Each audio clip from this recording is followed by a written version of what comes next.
Welcome back to Return to Evolution, where we're going through the legendary tutorials of Virtua Fighter 4 Evolution and seeing how we can apply them to Virtua Fighter 5 Ultimate Showdown. Today, Chapter 6, Attacking a Staggered Opponent. Only two sections to this one, 6A, staggering your opponent, and 6B, following up on a stagger. 6A, staggering your opponent. Recommended rank up to 1st Dan. What it is: if an opponent incorrectly guards low when you use a mid, alongside other properties, certain mids will create a unique type of stagger in Virtua Fighter 4 Evolution that can't be struggled out of. This tutorial wants you to discover which of your mids do this. Why it's important: a lot of the previous tutorials have covered the importance of mid attacks, and here we start to see where they are at their most dangerous, which is in anticipation of a low guard. So having specific mids picked out for an opponent that likes to crouch guard, fuzzy guard, or duck under highs can be extra rewarding. How it teaches you this: 5A just asks you to successfully land 5 mid attacks against a crouching guard that result in that staggering animation. How to replicate this? This one can take a bit of experimentation.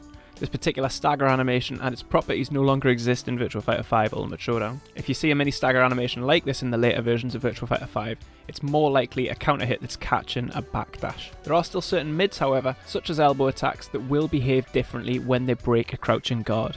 So it's still a very important tutorial, just for slightly different reasons. You're not going to get guaranteed follow-ups off this one. And if you click into the frame data on your character's mids on virtuafighter.com, you'll notice that it's not as straightforward as the mid being treated as a normal attack against a low guard, as though the opponent wasn't blocking at all, but in many cases you'll get bonus frame advantage or even a knockdown. And if you don't want to read spreadsheets, you can also find this stuff in-game. Instead of recording anything, just set the dummy to stand without guard, then observe the frame data of your mids, and then do the same attacks against a dummy that's crouching guard, and observe for attacks that have more frame advantage or now result in those knockdowns that previously didn't. When you find them, these are the attacks that you want to note down for your character as attacks for combat in low guards. And we'll get into why a little bit more in 6B. So 6B, following up on a stagger, recommended rank up to 1st Dan. What it is: 6B wants you to know that successfully landing the stagger in mid is not enough, and that the bonus frames you win here can be spent on some really damaging and aggressive options, such as a knockdown or a launch attempt. If you see the stagger, you should treat it as a green light to secure as much damage as possible. Why it's important? In a game where big frame advantage is rationed very, very carefully,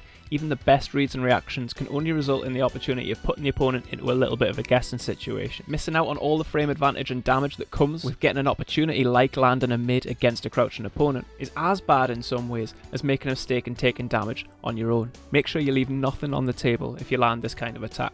How it teaches you this: 5B wants you to land one of those staggering mid types and then follow up with a striking attack so that you can get the idea of what kind of things you can follow up with. How to replicate this? This one took a bit of creativity, as the static dummy will only punch back if it's mimicking or after it's successfully blocked an attack in Virtua Fighter 5 Ultimate Showdown. So this is a little sloppy compared to some of the other tutorials I've put together, but you can find strong Nitaku and counter hit opportunities here by recording the dummy guarding 3 times or crouching 3 times, which serves as a countdown, followed by a very brief crouch guard and then their mashing jab. What this gives you is a timer to throw out your staggering elbow and then use that frame advantage to find your biggest, deadliest launchers, knockdowns and combo starters that can intercept a jab. If you get your counter hit, then you're fast enough.